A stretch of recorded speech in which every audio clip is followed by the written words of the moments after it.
Seigneur soit avec vous. Et avec votre esprit. Évangile de Jésus-Christ selon saint Luc. Gloire à toi, Seigneur. Le même jour, c'est-à-dire le premier jour de la semaine, 2 disciples faisaient route vers un village appelé Emmaüs, à 2 heures de marche de Jérusalem, et ils parlaient entre eux de tout ce qui s'était passé. Or, tandis qu'ils s'entretenaient et s'interrogeaient, Jésus lui-même s'approcha et il marchait avec eux. Mais leurs yeux étaient empêchés de le reconnaître. Jésus leur dit, « De quoi discutez-vous en marchant ?» Alors ils s'arrêtèrent, tout tristes. L'un des deux, nommé Cléophas, lui répondit, « Tu es bien le seul étranger résidant à Jérusalem qui ignore les événements de ces jours-ci. » Il leur dit, « Quels événements ?» Ils lui répondirent, « Ce qui est arrivé à Jésus de Nazareth, cet homme qui était un prophète, puissant par ses actes et ses paroles, devant Dieu et devant tout le peuple. Comment les grands prêtres et nos chefs l'ont livré, ils l'ont fait condamner à mort et ils l'ont crucifié. Nous espérions que c'était lui qui allait délivrer Israël. Mais avec tout cela, voici déjà le 3e jour qui passe depuis que c'est arrivé. À vrai dire, des femmes de notre groupe nous ont remplis de stupeur. Quand dès l'aurore, elles sont allées au tombeau, elles n'ont pas trouvé son corps. Elles sont venues nous dire qu'elles avaient même eu une vision, des anges qui disaient qu'il est vivant. Quelques-uns de nos compagnons sont allés au tombeau et ils ont trouvé les choses comme les femmes l'avaient dit, mais lui, ils ne l'ont pas vu. Il leur dit alors, « Esprit sans intelligence, comme votre cœur est lent à croire tout ce que les prophètes ont dit, ne fallait-il pas que le Christ souffrit cela pour entrer dans sa gloire ?» Et partant de Moïse et de tous les prophètes, il leur interpréta dans toute l'Écriture ce qui le concernait. Quand ils approchèrent du village où ils se rendaient, Jésus fit semblant d'aller plus loin, mais ils s'efforcèrent de le retenir. « Reste avec nous, car le soir approche et déjà le jour baisse. » Il entra donc pour rester avec eux.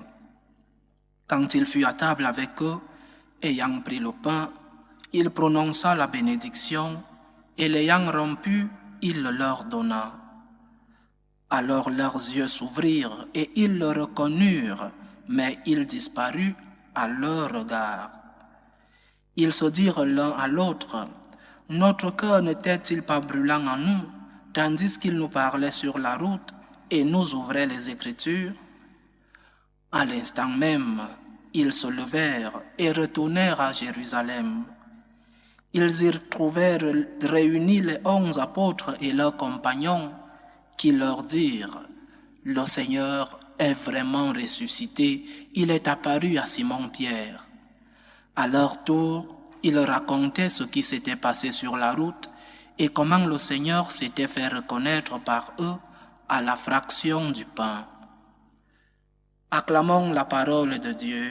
Louange à toi, Seigneur Jésus.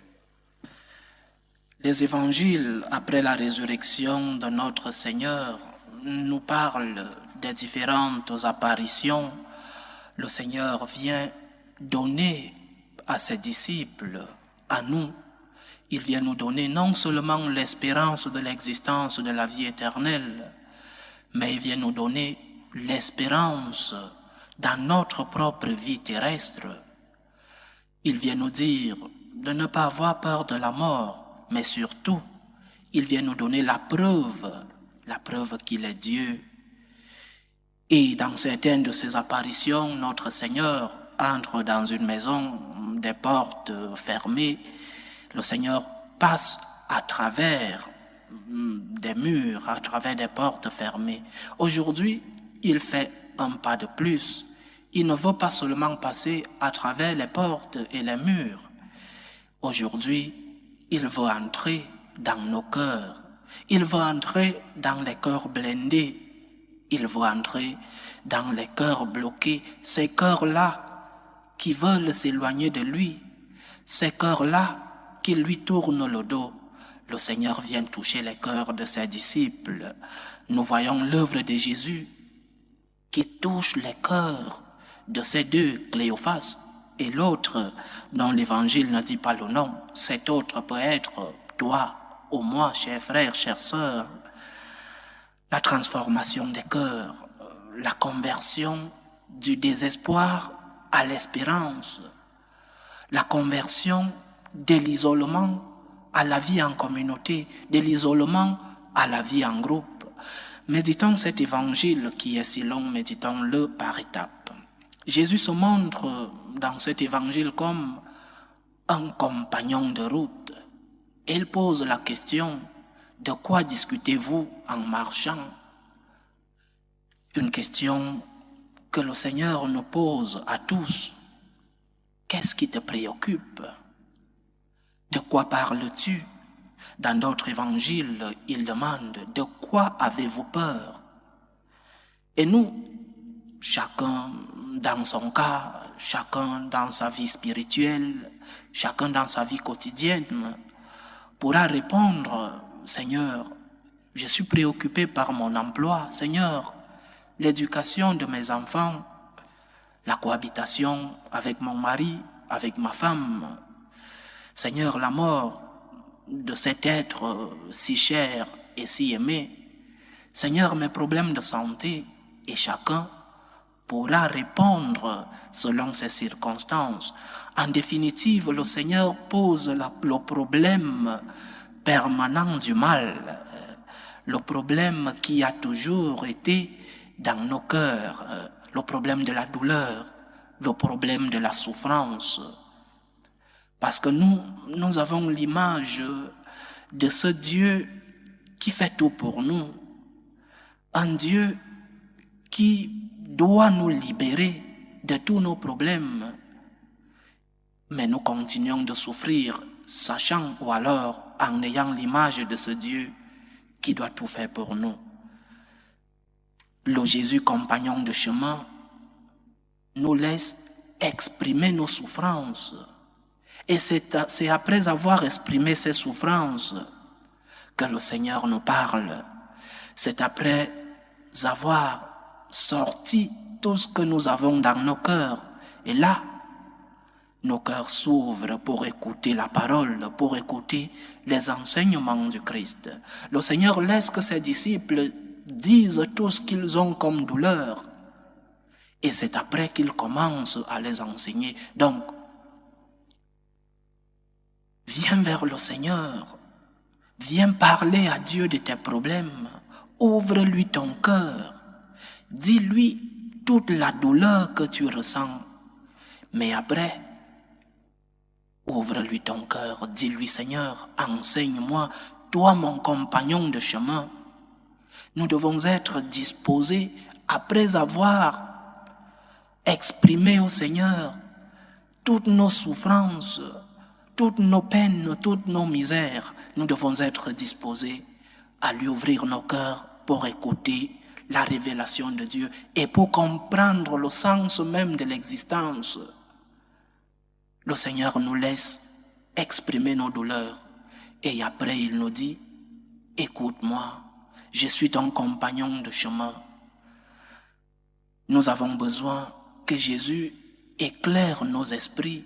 Nous avons besoin que le Seigneur enflamme nos cœurs pour pouvoir interpréter les événements de notre vie à la lumière de la vie de Jésus-Christ.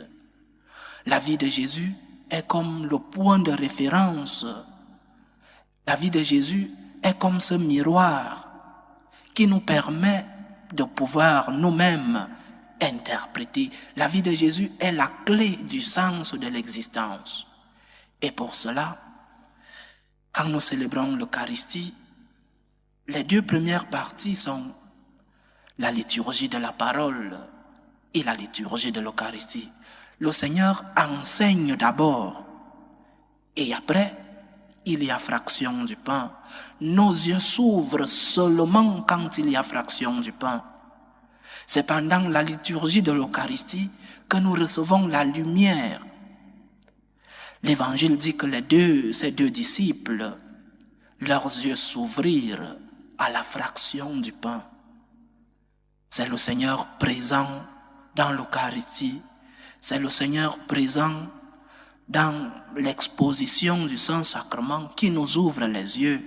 Nos yeux s'ouvrent dans l'Eucharistie, pas pendant l'homélie, malgré que le prêtre soit celui-là qui fait de grands discours, de grandes prédications. Oui, le prêtre peut toucher des cœurs dans l'homélie, mais nos yeux s'ouvrent dans la deuxième partie de l'Eucharistie, la fraction du pain, dans l'adoration du Saint-Sacrement. Jésus ouvre nos yeux. Il nous ouvre les yeux, il nous fait découvrir le mystère de la vie. Il nous fait entrer dans son mystère.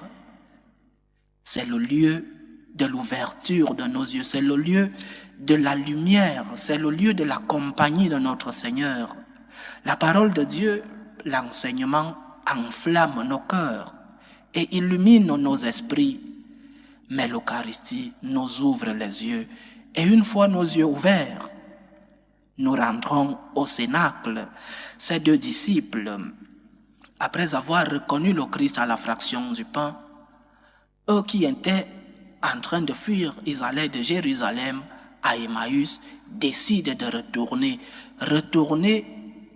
parce qu'ils ont reçu la compagnie du Christ, parce qu'ils ont reçu l'enseignement du Christ, parce qu'ils ont participé à la fraction du pain. Et la réponse est immédiate. Retour pour témoigner. Retour à Jérusalem, le lieu qu'ils avaient fui, peut-être par peur des persécutions qui étaient proches, peut-être parce qu'ils ont cru en Jésus, à un Messie politique, et que ce Messie-là n'était pas le Messie véritable. Alors, ils sont en train de fuir. Ils vont de Jérusalem à Emmaüs. Ces disciples sont tombés dans la tentation que nous tous, les chrétiens, pouvons tomber. Parce que le diable, le premier pas qu'il fait, c'est de nous éloigner du cénacle. La première tentation que le diable fait pour nous éloigner de Dieu, c'est de nous éloigner des sacrements. C'est de nous éloigner de son Église. C'est de nous faire abandonner les sacrements, nous séparer de la fidélité à l'Eucharistie. Ces disciples sont tombés dans cette tentation et ils ont abandonné le groupe. Ils ont abandonné le cénacle, le lieu même de l'expérimentation de la présence de Dieu. Et le Seigneur nous donne une grande leçon. Fréquente les sacrements. Ne t'éloigne pas de la famille de l'Église. Certains disent, je suis chrétien, mais votre Église là, je ne suis pas d'elle. Certains disent, oui, je crois en Jésus-Christ, mais l'Église avec ses pasteurs, les évêques, les prêtres, je ne suis pas de cette Église. Le Seigneur nous dit aujourd'hui, retourne à Jérusalem, rejoins le groupe des autres, rejoins le tabernacle, rejoins le cénacle. Prie Dieu qu'il te donne le désir de la fidélité pleine pour être présent au tabernacle, pour être présent au cénacle, pour participer à la fraction du pain, cette fraction du pain qui nous ouvre les yeux. Le plus important, chers frères et sœurs, c'est que le Christ marche avec nous, qu'il reste en notre compagnie, qu'il reste au milieu de nous hier, aujourd'hui et demain. Alors nous aussi, nous devons lui donner une réponse. Quelle est la réponse que nous devons lui donner? L'Évangile dit qu'après l'enseignement, Jésus fit semblant d'aller loin. Jésus fit semblant de s'éloigner d'eux. Il attendait d'eux. Pas une prière, pas une pétition, mais il attendait une réponse, une conviction. Et ses disciples lui disent, reste avec nous, Seigneur, reste avec nous. C'est la réponse que nous devons donner. quand nous avons vu la main de Dieu dans notre vie, quand le Seigneur nous a montré la lumière, quand le Seigneur nous a donné sa compagnie, quand nous l'avons reconnu, quand nos yeux se sont ouverts à la fraction du pain. La réponse est simple, Seigneur, reste avec nous. Continue de nous éclairer, reste avec nous pour nous donner la lumière, reste avec nous, reste à notre compagnie. Nous devons nous rendre compte du besoin d'être avec Jésus. Nous devons nous rendre compte que notre vie, sans la présence du Christ, est une vie de solitude, est une vie sans espérance, est une vie sans la lumière que le Christ nous donne. Alors disons à Jésus, avec toi Seigneur, je me sens pleinement accompagné. Avec toi Seigneur, je porte ma croix parce que je sais que tu es avec moi. Disons-le de tout notre cœur, de toute notre âme. Reste avec nous, Seigneur Jésus. Je ne sais pas ce qui sera de ma vie. Je ne sais pas ce qui sera de la vie des miens. Je ne sais pas si je vais trouver cet emploi que je cherche. Je ne sais pas si cette maladie sera guérie. Je ne sais pas la situation de mon pays, la situation de mon église, mais je veux, Seigneur, je veux que tu restes avec moi, parce que le plus important, c'est ta compagnie. Le plus important, c'est être avec toi, car le soir approche, les souffrances approchent, la croix approche, et que je sais que quand la souffrance va arriver, tu seras avec moi. Tu seras avec moi et moi avec toi. Et c'est tout ce que je veux, Seigneur. Je veux cela plus que la guérison d'une maladie. Cela est plus important. Ta compagnie est plus importante. Plus que cet emploi que je cherche. Ta compagnie est plus importante. Plus que cette santé que oui, Seigneur, donne-la-moi. Mais ta compagnie m'est plus importante. Seigneur, reste avec nous, reste en notre compagnie, reste pour nous éclairer, reste pour nous donner ton espérance, reste pour nous respecter les promesses que toi-même, celles de la vie éternelle, les promesses de la force, de la consolation, reste avec nous dans tes sacrements. Loué soit Jésus-Christ. À jamais.